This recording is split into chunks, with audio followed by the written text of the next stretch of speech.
India ने अपना programme start किया, एटॉमिक प्रोग्राम, तो हम यहाँ पे ये कहते थे हमारे प्राइम मिनिस्टर या हमारी लीडरशिप के घास खा लेंगे लेकिन इंडिया के साथ हम मुकाबले में अपना एटॉमिक और बनाएंगे। आपने अगर घास खाने के लिए एटम बनाया तो फिर तो एटम का फायदा कोई ना हुआ। अच्छा, क्योंकि एटम बनाने के बावजूद नॉट यानी कि बिजनेसमैन हम, यानी कि हमें बनाया ही क्या नाम है, ये जो सा सिस्टम है, इकोसिस्टम का बहुत ज़्यादा इस चीज़ का ना होता है, काम होता है, यानी कि हमें बनाया ही क्या नाम है एम्प्लॉय जा रहा है। इस वजह से हम मुकेश अंबानी पैदा होते ही बिजनेसमैन बन गए थे। नहीं, जाहिर सी बात है, उनके जो से वालिद साहब थे धीरू भाई अंबानी। अच्छा, नाम भी पता, क्या बात है।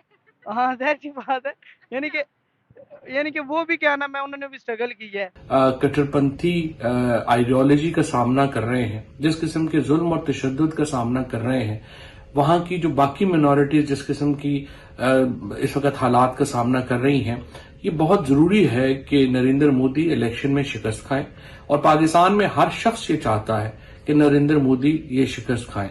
और हिंदुस्तान और पाकिस्तान के ताल्लुकात तभी बेहतर हो सकते हैं जब एक्सट्रीमिज्म जो है वो कम होगा, पाकिस्तान के अंदर भी, हिंदुस्तान के अंदर भी। अच्छा, पाकिस्तान को एटॉमिक एनर्जी हो या मोटरवे हो या बड़ी बड़ी सड़कें हों, उसका कोई फायदा नहीं है। पाकिस्तान की आवाम को फायदा है, आटा महंगा न हो जो उसको सस्ता कर दें, चीनी को सस्ता कर दें, घरेलू सार्फिन के लिए जितनी भी चीजें हैं वो ऊपर से नीचे लेकर मारें, ताकि पता चले कि पाकिस्तान के हुक्मरान गरीबों से प्यार करते हैं। ये जिसे हम सुपर पावर पे कहते हैं ना, ये निजाम उनका है, अमेरिका का। हाँ, कि सभी को मुसलमानों को नीचा रखा जाए। ठीक है। मुसलमान अगर भाई चाहे तो ये हमें कोई मज़ाइलों शज़ाइलों से नहीं डरना चाहिए। अच्छा, तो बच्चे जो एक दूसरे से प्यार करते हैं फिर हो जानी चाहिए, वरना उसके अलावा नहीं, आई डोंट प्रेफर। अगर वो बच्चे होंगे तो तब भी हम उनकी शादी करवा दें।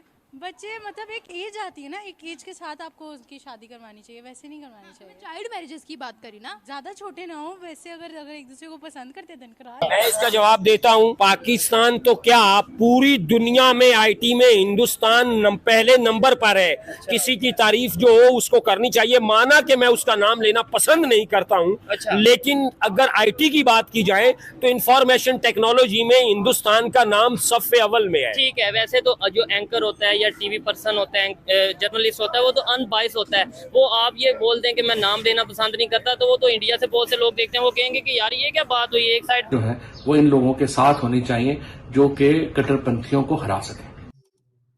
जी, तो ये थे फवाद चौधरी साहब, और फवाद चौधरी साहब जो हैं वो हर एक के साथ हैं, लेकिन मोदी जी के साथ नहीं है। लेकिन बहरहाल उनका कहना ये है कि कट्टरपंथी जो है उसको खत्म होना चाहिए। तो फवाद चौधरी साहब, मुझे आपसे एक बात पूछनी है, और यकीनन मेरा ख्याल है आपको कर रहे हैं, दूसरी चीजों में भी अपना वो टेक्नोलॉजी में, एजुकेशन में वर्क कर रहे हैं। अगर इंडिया और पाकिस्तान की बात करें, मतलब उनका एटॉमिक प्रोग्राम और पाकिस्तान का एटॉमिक प्रोग्राम। देखिए, मैं बताऊं, आपका IMF के साथ जो मुआहदा पहले से काफी से चल रहा था, ठीक है, उसमें आप ज़ियाउल हक के दौर तक के आप निकाल के देख लें फिगर्स, चंद हजार डॉलर के सिर्फ आप मकरूज है IMF के। ठीक है। सबसे पहली जो हरामजादी गवर्नमेंट आई वो थी यूसुफ रजा गिलानी की, जो आजकल आपका चेयरमैन बना हुआ। अच्छा, उसने आते ही करोड़ों डॉलर का कर्जा लिया अच्छा, IMF से, मेरे पास रिकॉर्ड पड़ा हुआ। ठीक हो गया। उसके बाद आप पाँव पर नहीं आए, आप उसके बाद IMF के इस तरह ही बने रहे हैं। ठीक है, समझ आई? उसका नतीजा सारी कौम भुगत रही है। अच्छा, एक चीज ये भी कहा जाता है कि पाकिस्तान वाहिद इस्लामिक कंट्री है जिसके पास एटॉमिक पावर है। मुझे बताएं, एटॉमिक पावर होने की वजह से हम दुनिया के किसी भी कंट्री पे अपना कोई उस तरीके से। दोस्तों, चीन की जिनपिंग सरकार ने एक भी मस्जिद को नहीं छोड़ा है जो अरबी शैली में बनी हुई हो। एक आखिरी बड़ी मस्जिद थी जो उसकी इमारत में भी कई बदलाव कर दिए। मस्जिद के गुंबद और मीनारों को भी बदल दिया गया। ये अब अरबी शैली के बजाय चीनी अंदाज में दिख रही है। चीन में इसी तरह कई मस्जिद के गुंबद और मीनारें हटाई गई है। अब सैटेलाइट तस्वीरों के आधार पर मीडिया रिपोर्ट में दावा किया गया है कि चीन में एक भी मस्जिद नहीं बची है। चीन में ये सभी बदलाव 2018 में आई इस्लाम के चीनीकरण की योजना के तहत किए गए हैं। इसको लेकर पाकिस्तान के यूट्यूबर सना ने आम लोगों से बात की तो पाकिस्तानी लोगों ने चीन को जमकर लताड़ा। यूट्यूबर के सवाल पर पाकिस्तानी नागरिक अजन फर्द ने कहा कि चीन में ऐसा हुआ है, लेकिन मुझे इसकी ठीक से जानकारी नहीं है क्योंकि खबरों में ये कहीं दिखाई नहीं है।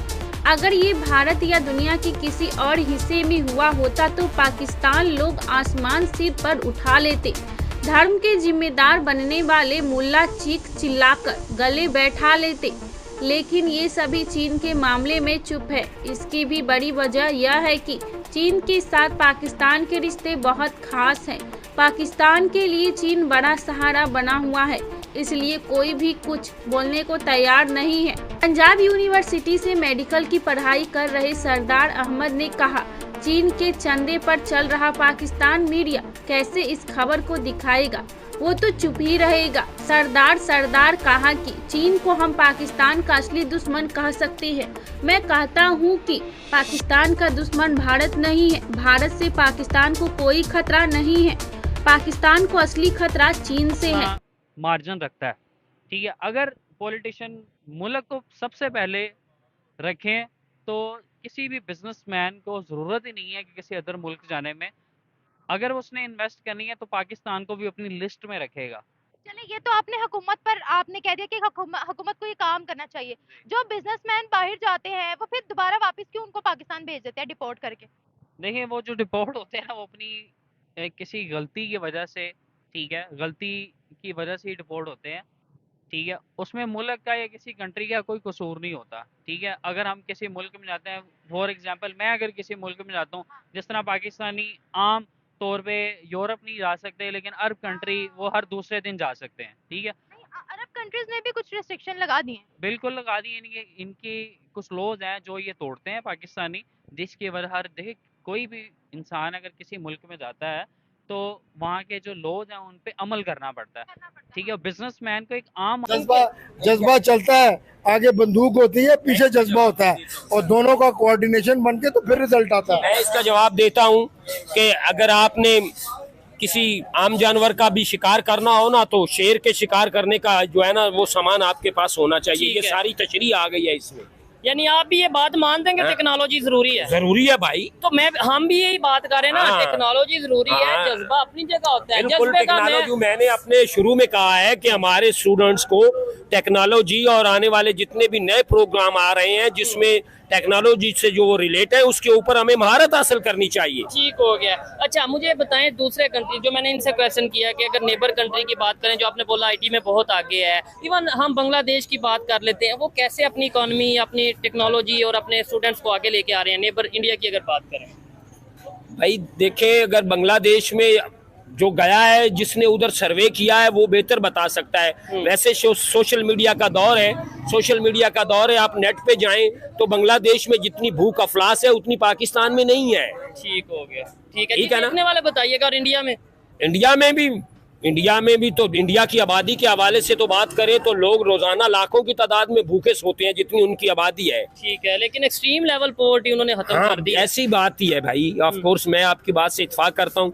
बात आखिर में ये कहूँगा कि अगर हम टेक्नोलॉजी और जदीद साइंस के ऊपर अपने बच्चों को फोकस करवाएंगे तो आने वाली जो नई जनरेशन है पाकिस्तान की मजबूती में अहम किरदार अदा करेगी। जबरदस्त हो गया। हमें पाकिस्तान की बेहतरी के लिए क्या करना चाहिए? यानी आपको गवर्नमेंट के तो जो काम है वो है, आपको मुझे पाकिस्तान की बेहतरी के लिए ये करना चाहिए कि अगर मेरे हिस्से में 5 रुपए टैक्स आता है या 5 रुपए आता है, मुझे वो टैक्स अदा करना चाहिए जो बड़े बड़े ताजर और बड़े बड़े रईस और उमरा और बड़े बड़े जागीरदार नहीं अदा करते। अगर हम प्रॉपरली तौर पर अपना टैक्स अदा करें तो पाकिस्तान में महंगाई एक सिरे से खत्म हो जाएगी।